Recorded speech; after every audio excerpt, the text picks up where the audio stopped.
Okay, my time cut off, but I'm finishing on explaining this one. So when creating the post, we asked ourselves who were retargeting, and I started to get confused as I was like not able to think who I was gonna target until I realized, well, I should target young adults. They are the ones that are most likely gonna need this information, and they're the ones that I could easily reach since I'm doing Instagram as my page to spread my research.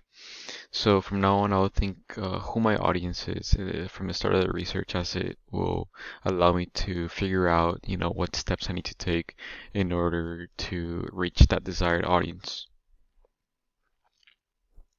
Question 6 talks about how to explain your interactions with your peers that help your learning this semester.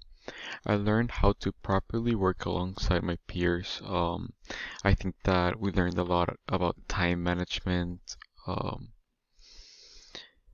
it was one of the biggest factors that we learned. Time is like super important to, take account of because it can really screw you and screw uh, whatever you're researching on or your project.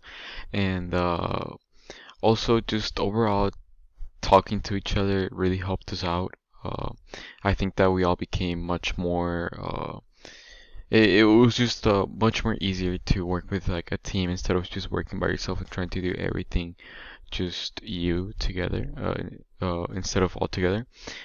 So in the future, I think I will ask my peers to give me, help and criticism before I would just go with what I thought it was good and but after listening to my fellow students, like what they have to say and what their opinion is, and like how they can help in everything, it just makes it much easier. Another thing that I learned is that when interacting with my fellow students, we usually gave each other support on our understanding on certain topics. For example, when we would take tests, well, not tests, but when we would like rephrase on a reading, um, we would um, we would just all talk to each other and be in like with that we would like just see much more like POVs that we may have not seen before. When you read something yourself and you think you get a pretty good understanding, there's always gonna be someone out there that's gonna have, not a better understanding but a different understanding than you. So it's something that really helps. I learned this when we had group talks with the other students in Zoom. So I'll be using this later on by sharing articles and anything I like to my friends so we can have a conversation of what our thoughts on it and whatnot. Because, you know, one guy can't catch everything uh, from just his point of view. That's something that I learned as well. So yeah, talking to, my fellow students really helped me, and I'm pretty sure it really helped them, figure out the true meaning of a story or a different meaning that the story may explain. So question 7 is what have you learned about your own process for requesting and providing peers feedback? And what I'll walk away with. I learned that when requesting feedback, you became much more self-sufficient since people will tell you what you're doing right and wrong sticks out. Uh, and sticks with you later on when you're doing different projects. So let's say I'm doing a project about social media and whatnot, and my peers would tell me, well, you should add this or you should rephrase that. Just any feedback that my fellow alumni gave to me, I really appreciate it and I will put it to use, making my project much more intriguing and like out there. So this is an example of how one of my fellow students helped me figure out what my sources and examples I could use to elaborate. What I could do with my sources and examples uh I could use to elaborate with my topic. So right here Roberto gave me a link of a video that I should maybe use as a source. Bricendia Olivares told me about how each source that you need to really, check on and everything. She also gave me a software because it was one of my main problems, the quality of the video. Because out there's not really any good editing software for free. Usually you have to pay for something that will give you good quality. So this is an example of how, I mean, in the future, I think that I will ask my peers to give me criticism before I just go out with what I thought was good. But after listening to my fellow students, I realized that with their help, we all had much better projects than what we started with.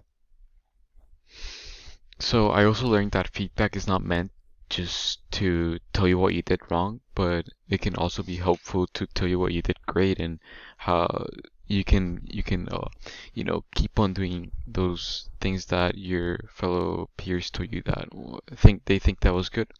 So in this case, I will be using this in the future. I learned this when I was reading my feedback from my social media posts, and people actually think that I did a good job on it. I was expecting, my classmates to, let me know what I could improve and whatnot. But as I started reading more of the feedback, I realized that a lot of it was good. It was organized. They told me they liked the topic. They told me they like what I did with my social media, whichever social media I chose to use.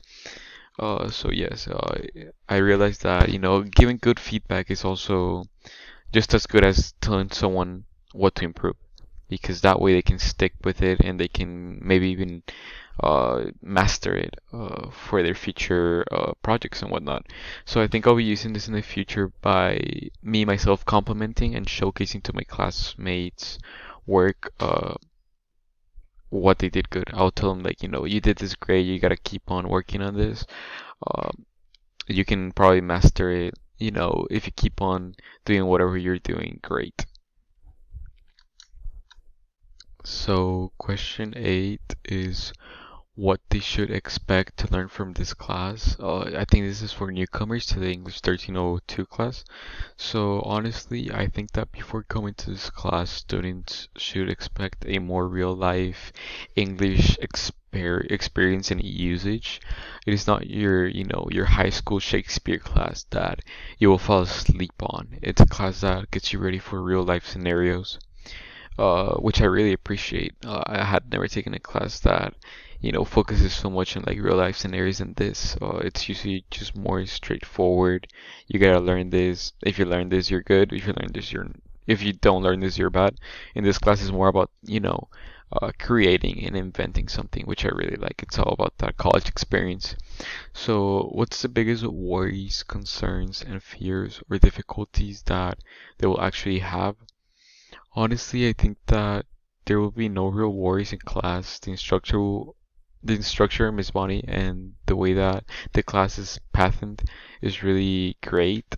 Uh, they should give the student reassurance that he or she will do a good job and learn valuable information. If anything, the only real worries slash fears that students will have in this class is maybe thinking that what they're turning in is not good. This is mainly the only problem that I had with this class. It's not a problem with the class, it's a problem with me.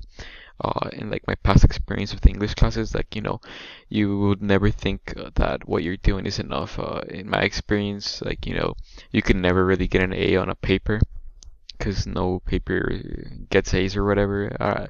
Stuff like that just really makes you think twice before turning in something. Like you're like, what if it's not good enough? What if it's actually bad and I just don't realize it?